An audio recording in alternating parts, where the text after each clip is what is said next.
Little Hands Baked Attitude Book 1 Chapter 7 Vet Visit.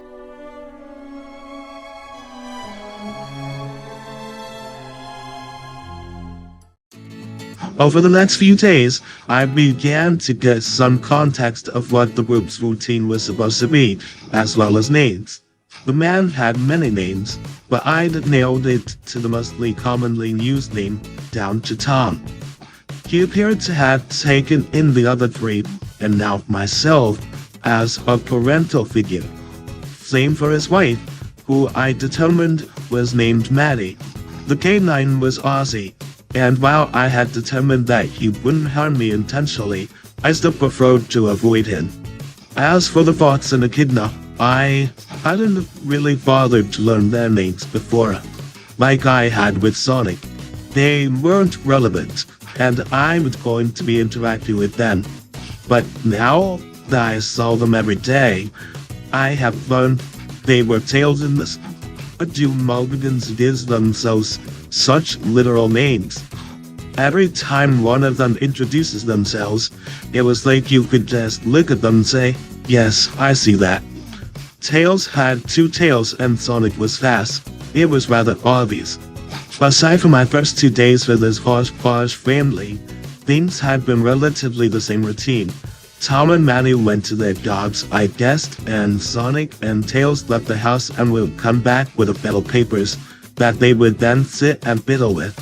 Knuckles stayed at home with me and Ozzy, doing the same kind of paperwork. It took me the rest of that second day to realize they were all doing school homework, though why Knuckles was doing his at home and never actually going to the school was beyond me.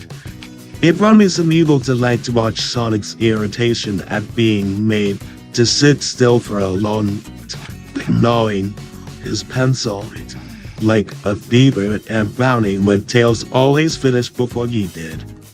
After the quake had the house, Knuckles had kept me and Ozzy under the table with us in case there were any aftershocks. There were a few, but they barely rattled the dishes. Maddie had returned after a few hours, presumably to check on us, and had also seen the shattered window. Fortunately, it appeared that was the only real damage done. Other humans arrived on the third day to help Tom replace the window and get rid of the tree, but they never came into the house.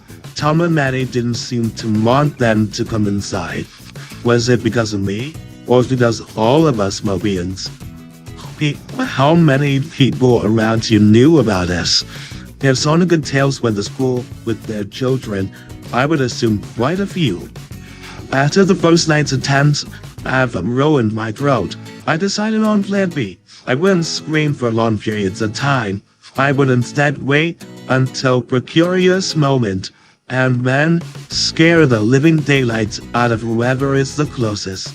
Thus far, it had resulted in a few spilled drinks, scattered papers, and tails falling out of the air.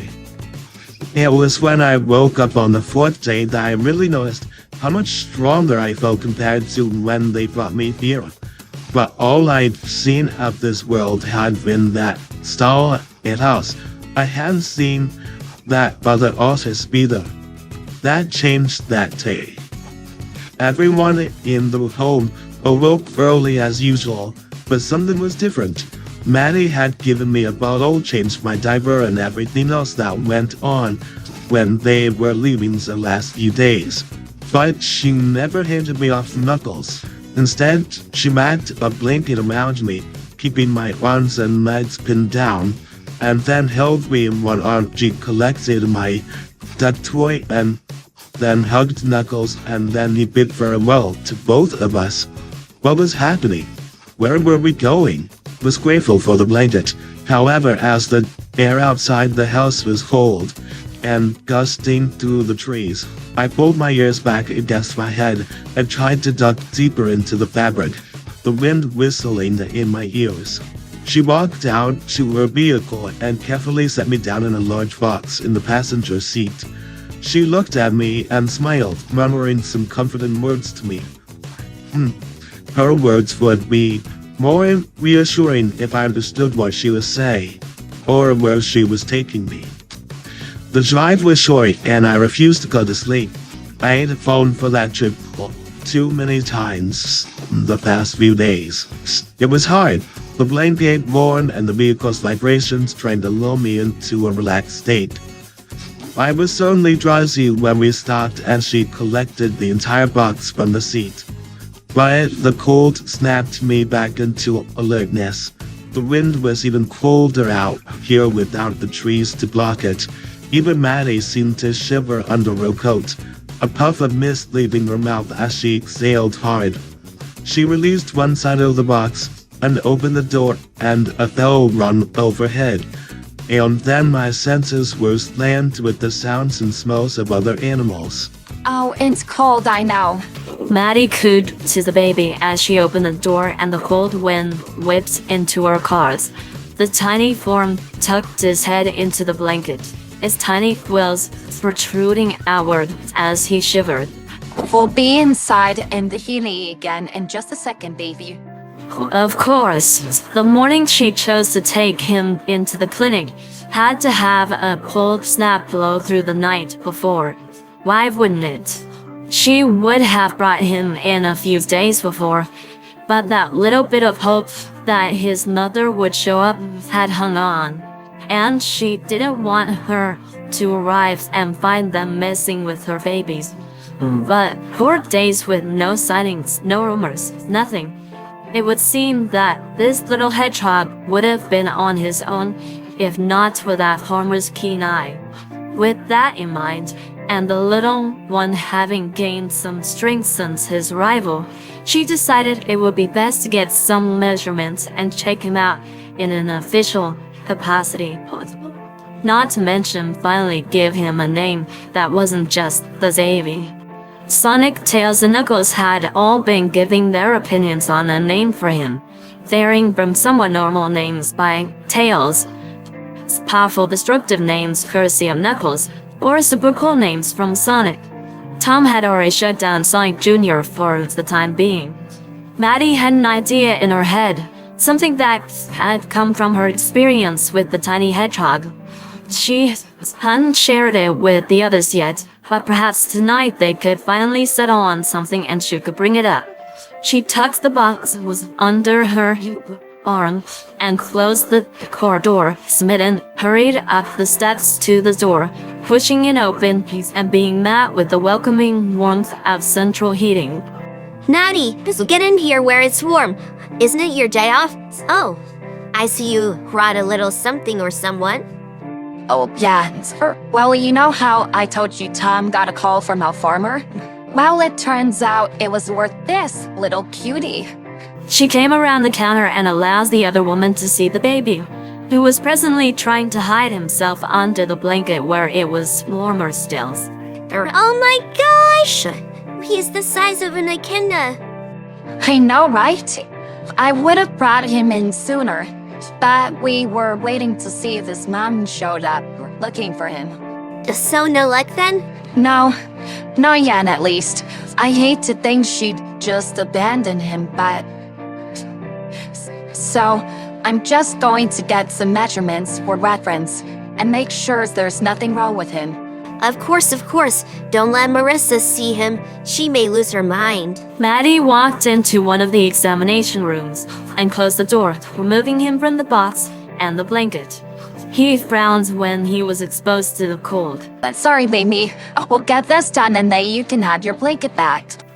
He was relatively still for the length measurement, and while he fussed at the coldness of the scale, he was still not very squirmy. He really hadn't been since he'd been with them, clumsy but not super active. Once she was finished with the measurements, she handed him his ducky blanket, letting him clutch onto it tightly. We'll see. You were good and now you get your toy. There was a knock on the door and another vet tech came in. Siemens, I thought you were... Hey, Marissa, The cureness. I can't handle it. I think I need to sit down. She grabbed a chair and sat down, but then scooted over to the counter where Maddie was presently very carefully feeling the baby's belly for anything that seemed abnormal. He was still thin, but was taking the bottle quite well. Oh my gosh, he's the cutest thing I've ever seen. Yep, only a few days old, we figure. What? How did he get here? Don't know. Tom and Wade found him out in the farm a few days ago. He's just laying there all alone with no mother in sight. How are the other three handling it?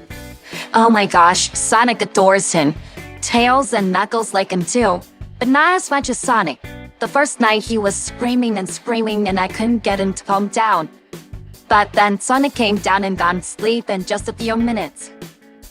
Sonic loves being Tails' brother, but I think being the big brother to an actual baby is his favorite right now. You thought of a name for him yet? Not yet. I think that's tonight's mission. Marissa gently reached out and stroked the little hedgehog's fur. Oh my gosh, he's so soft and silky. I know, right? Maddie hadn't had time to give him a bath, so she wasn't sure if it was just oil in his fur and quills or not. But they were incredibly shiny on top of being so soft. His fur reflected a bluish sheen, while his quills were more of a purple color when the light bounced off of them. She hoped this was natural, though she wouldn't care if it lost its sheen when he was bathed, because that meant he was clean. Come to think of it, she could easily do that right now. Hey Marissa, can you get me the infant tub from the other room? I think this little guy is ready for his first bath. Only if I get to help. Happy home stay, Tom. Morning, Wade. Tom sipped on his coffee as he wandered through the doors of the station, blinking at the brightness of the light. Oof, rust nice? Not really. Just worn out from replacing the window yesterday. It wouldn't have been so hard if it not for the fact I was trying to keep number 4 a secret. Number 4? Oh, you mean the baby we found, right? How's he doing? Pretty good, I think. He cried for a while the first night, but he's been quiet since then. Maddie's taken him into the clinic this morning to get him checked out and make sure there aren't any hidden problems. It's too bad his mama never showed up. It's worrying me. You gonna keep him? At this point, probably. Sonic loves him. You know, between all the complaining about smelly diapers and random bouts of screaming for no reason. Sonic screaming? The baby, Wade.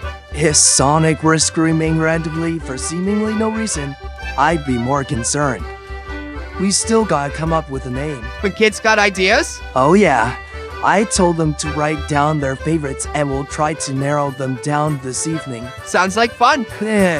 Anything interesting happened last night? Nah, missing toolbox, noise complaint, nothing serious. So, I'm going to head back to my bed and crash until this afternoon. Well, have a good one, Wade. You do the same, Tom.